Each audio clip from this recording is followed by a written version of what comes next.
అందరికీ నమస్కారం అండి. శైలజ వినిపించే కథల ఛానల్కు స్వాగతం. ఈరోజు మనం మాచిరాజు కామేశ్వరరావు గారు రచించిన గ్రహణం విడిచింది అనే కథను విందాం. ఈ కథ మే 1993 చందమామలో ప్రచురింపబడింది. సర్వేశ్వరపురం జమీందారు గారి పని మీద బయలుదేరిన శౌరి అనే యువకుడు అనుకున్నట్టుగానే చీకటి పడే సమయానికి మార్గమధ్యంలో ఉన్న చిట్టడివిని దాటగలిగాడు. అయితే అంతలో ఆకాశంలో మేఘాలు కమ్మి జడివాన ప్రారంభమైంది. శౌరి ఇక రాత్రికి ప్రయాణం మాని ఎక్కడో ఒక చోట తలదాచుకోక తప్పదనుకు ఉండగా మెరుపుల కాంతిలో కొన్ని ఇళ్లు కనిపించాయి. శౌరి గబగబా వాటికేసి పరిగెత్తి ఒక పాతకాలపు పెంకుడింటి తలుపు తట్టాడు. వెంటనే ఒక ముసలాయన చేతిలో ఒక చిన్న దీపంతో తలుపు తెరిచాడు. ఆయనకు ఒక కాలు కుంటి.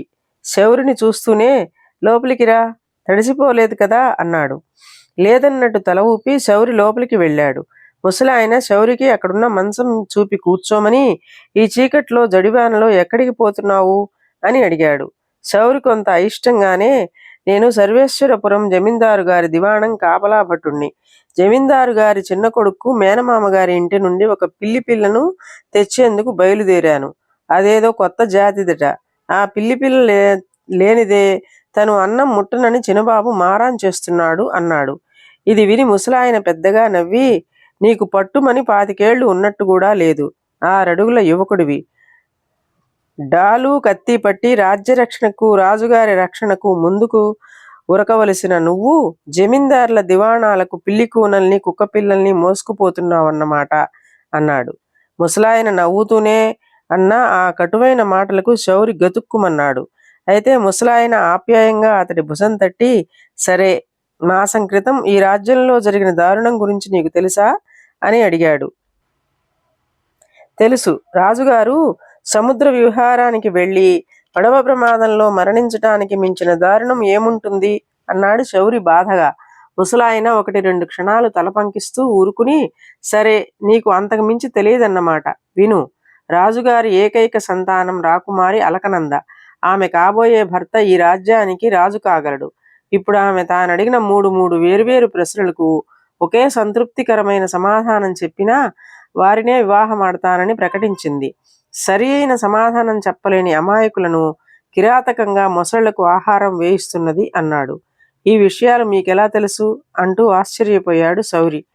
నేను రాజుగారి అంగరక్షకుడుగా 17 ఏళ్లు పనిచేశాను. ఒక రథం ప్రమాదంలో రాజుగారిని రక్షించబోయి కాలు విరక్కొట్టుకున్నాను. సొంత ఊరి మీద మమకారంతో చివరి రోజులు ఇక్కడ గడుపుతున్నాను. అయినా రాజుగారి అంతఃపుర విషయాలు ఎప్పటికప్పుడు తెలియపరిచే మనుషులు నాకున్నారు. నువ్వు ఈ పిల్ల వ్యవహారం పక్కన పెట్టి రాజధానికి వెళ్ళు. సాహసించి రాకుమారి దుష్కార్యాలను అరికట్టు అన్నాడు ముసలాయన. శౌరి కొంచెం సేపు తల వంచుకొని ఊరుకొని, అయ్యా, తమరు ఆశీర్వదిస్తే అలాగే రాజధానికి వెళతాను అన్నాడు. ఆహా, మెచ్చాను అంటూ ముసలాయన శౌరి తల నిమిరాడు. మర్నాడు శౌరి ప్రయాణం రాజధాని దిశగా మారింది. అతడు సాయంత్రానికి అంతఃపుర భవనం చేరుకుని రాజకుమారి అడిగే ప్రశ్నలకు జవాబు చెప్పడానికి వచ్చానన్నాడు. సరైన జవాబు చెప్పలేకపోతే జరిగేదేమిటో తెలుసా అన్నది రాకుమారి పరిచారిక. చావు, మొసళ్ళకి ఆహారం అన్నాడు శౌరి నిర్భయంగా. అప్పుడు 2 పరిచారకులు శౌరి కళ్లకు గంతలు కట్టి నడిపించుకుపోయి ఒక గదిలో వదిలి, ఇక గంతలు విప్పేసుకో అన్నారు. శౌరి అలాగే చేశాడు. అతడి ఎదురుగా సింహాసనం మీద కూర్చొని ఉన్న రాజకుమారి అలకనంద కనిపించింది. ఆమె అద్భుత సౌందర్యవతే కానీ ముఖంలో విచారం గూడు కట్టుకుని ఉన్నట్టు కనిపించింది. ఆకాశం కన్నా చాలా విశాలమైనదేది, సముద్రం కన్నా లోతైనదేది, వెన్న కన్నా మెత్తనైనదేది? ఈ 3 ప్రశ్నలకు ఒకే సమాధానం కావాలి అన్నది అలకనంద నిరాసక్తిగా. శౌరి ఆశ్చర్యంగా ఆమె కేసి చూస్తూ, స్త్రీ హృదయం, అయినా ఇవేం ప్రశ్నలు రాకుమారి? ఇవి ఏనాడో లోకజ్ఞానం లేని కేవల భావుకలు తమకు తామై ప్రశ్నలు జవాబులు కూడా తయారు చేసుకున్నవి. పరీక్షించాలంటే కఠినమైన ప్రశ్నలు నీ మనస్సుకు స్ఫురించలేదా అని అడిగాడు. అలకనంద ఎంతో విచారంగా, నేను స్వతంత్రురాలనైతే ఈ ప్రశ్నలు నిన్నడిగేదాన్ని కాదు. ఒక దుష్టుడు నా చేత ఈ ప్రశ్నలు వేయించి ఎలాంటి జవాబిచ్చిన వాళ్ళనైనా సరే మొసళ్లకు ఆహారంగా వేయిస్తున్నాడు. నువ్వు మొసళ్లకు ఆహారం కాక తప్పదు అన్నది. ఆ వెంటనే శౌరి కుడిచేయి పైకెత్తి పిడికిలి బిగించి, రాకుమారి, ఆ దుష్టుడెవరో చెప్పండి. వాడెంతటి శక్తిమంతుడైనా సరే ఈ క్షణంనే సంహరించగలను అన్నాడు. నువ్వు సమర్థుడివి, తెలివైన వాడివిలా ఉన్నావు. ఆ దుష్టుడి విషయంలో ఇప్పటికే చాలా ఆలస్యమైపోయింది. ఇంకొక్క రోజు మాత్రమే మిగిలి ఉంది అని రాకుమారి అలకనంద తను రాజు ఎలాంటి విపత్కర పరిస్థితిలో ఉన్నది వివరించింది. నెల రోజుల క్రితం అలకనంద తండ్రితో పాటు సముద్ర విహారానికి వెళ్ళింది. ఆ సమయంలో సేనాధిపతి వీరవర్మ కూడా వాళ్ళ వెంట ఉన్నాడు. వాడు దురుద్దేశంతో తమ వెంట వచ్చినట్టు వాళ్ళు సముద్ర మధ్యలో తెలుసుకున్నారు. పడవ నడిపే వాళ్ళందరూ వాడి మనుషులే. వాళ్ళు పడవను ఒక చిన్న ద్వీపం దగ్గరకు తీసుకువెళ్లారు. వీరవర్మ అక్కడ ఒక ఎర్రరాతి కొండగుహలో రాజును బంధించి అలకనందను రాజంతపురానికి తీసుకువచ్చాడు. తర్వాత సముద్రంలో ప్రమాదవశాత్తు పడవ మునిగిపోయిందని, రాజుగారి జాడ తెలియలేదని, రాకుమారిని మాత్రం రక్షించి తీసుకువచ్చారని ఒక కట్టుకథ అల్లి చాటింపు వేయించాడు. ఇప్పుడు వాడు ప్రశ్నల పథకంతో జవాబు చెప్ప వచ్చిన వాళ్ళని మొసళ్లకు ఆహారంగా వేస్తూ చివరకు రాకుమారి ప్రశ్నలకు తనే తగిన జవాబు ఇవ్వడంతో ఆమె తనను వరించిందని వివాహమాడ చూస్తున్నాడు. ఇంత చెప్పి అలకనంద క్రితం రాత్రి నిద్ర పట్టక నేను ఉద్యానవనంలోకి వెళ్ళాను. అక్కడ సేనాధిపతి వాడి నమ్మిన బంటైన నాగేంద్రుడు మధ్య జరుగుతున్న సంభాషణ ఒక పద్దచాటును నిలబడి విన్నాను. సేనాధిపతి నాగేంద్రుడితో, ఉదయాన్నే నువ్వు ద్వీపంలోని ఎర్రరాతి కొండ దగ్గరకు పో, అక్కడ కాపలా ఉన్న వాళ్లతో గ్రహణం విడిచింది అన్న సంకేత పదం చెబితే వాళ్ళు రాజును నీతో పాటు పంపుతారు. మీ పడవ సముద్ర మధ్యంలో ఉండగా అతన్ని పట్టి సముద్ర జలంలోకి తోసెయ్యి. ఎల్లుండి గొప్ప శుభదినం. రాకుమారితో నా పెళ్లి ఆ రోజే. ఆ తర్వాత నేను రాజునయ్యాక ఇంత నమ్మకంగా నాకు సాయపడిన నీకు సేనాధిపతి పదవో మంత్రి పదవో ఇస్తాను అన్నది. ఇంతటి రాజద్రోహులుంటారని నేనేనాడు వినలేదు రాకుమారి అన్నాడు శౌరి పట్టరాని కోపంతో. ఆ వీరవర్మ నరరూప రాక్షసుడు. వాడు చీకటి పడే వేళకు నిన్ను మొసళ్లకు ఆహారంగా వేయడానికి వస్తాడు.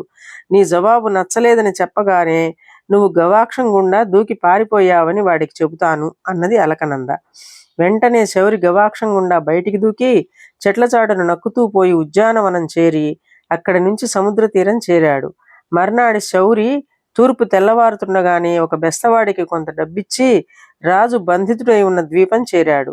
శౌరి ద్వీపంలో కాలు పెట్టగానే తలకు మూడింతలున్న తలపాగా ధరించిన వాడొకడు కత్తి దూసి మీసం మెలితిప్పుతూ శౌరికి అడ్డు వచ్చి, ఎవడివిరా నువ్వు? ఏమైనా సముద్రపు దొంగల ముఠాలోని వాడివా అని గద్దిస్తూ అడిగాడు.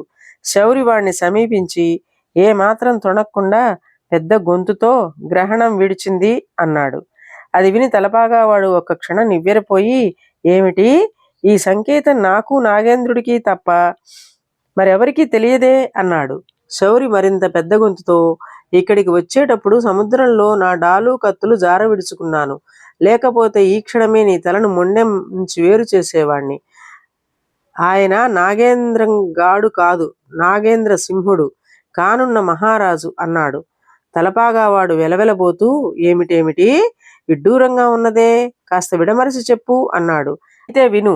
రాత్రి నాగేంద్ర సింహుల వారు సేనాధిపతి వీరవర్మ భోజనంలో 12 విషాల లేహ్యం కలిపారు.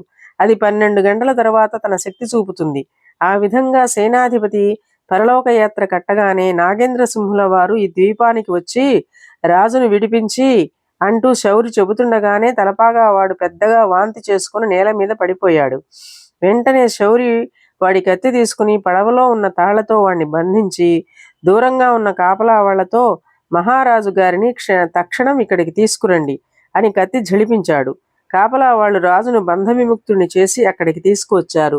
తిరుగు ప్రయాణంలో రాజు స్పృహ వచ్చినా ఇంకా విషప్రయోగ భయంతో గజగజ వణికిపోతున్న సేనాధిపతి వీరవర్మను శౌరికి చూపుతూ, ఈ రాజద్రోహి వీరవర్మ అని ఎలా గ్రహించావు అని అడిగాడు. అందుకు శౌరి, మహారాజా, నేను యువరాణి భవనం నుంచి తప్పించుకుపోయానని తెలియగానే నాకు కొన్ని రహస్యాలు తెలిసి ఉంటాయన్న అనుమానంతో వీడు ద్వీపానికి వస్తాడని ఊహించాను. అంతేకాక నేను సంకేత పదం చెప్పగానే ఈ సంకేతం నాకు నాగేంద్రంగాడికి తప్ప మరెవరికి తెలియదే అన్నాడు. దానితో వీడే రాజద్రోహి అని గ్రహించి విషప్రయోగం కట్టుకథ చెప్పాను. వీడు విషప్రయోగం జరగకపోయినా జరిగిందన్న భయం కొద్దీ స్పృహ పోగొట్టుకున్నాడు అన్నాడు. రాజు శౌరిని మెచ్చుకుని మర్నాడు నిండు సభలో జరిగినదంతా చెప్పి, ఈ శౌరి సాహసం కారణంగా ఈ రాజ్యానికి పట్టిన గ్రహణం విడిచింది. ఇతడే యువరాణి భర్త, కాబోయే రాజు అన్నాడు. సభికులు తమ ఆమోదం ప్రకటిస్తూ హర్షధ్వానాలు చేశారు. ఇదండి ఈ కథ. ఈ కథ మీకు నచ్చినట్లయితే లైక్ చేయండి, షేర్ చేయండి, కామెంట్ చేయండి, సబ్స్క్రైబ్ చేసుకొని నన్ను ఎంకరేజ్ చేయండి. నమస్కారం అండి.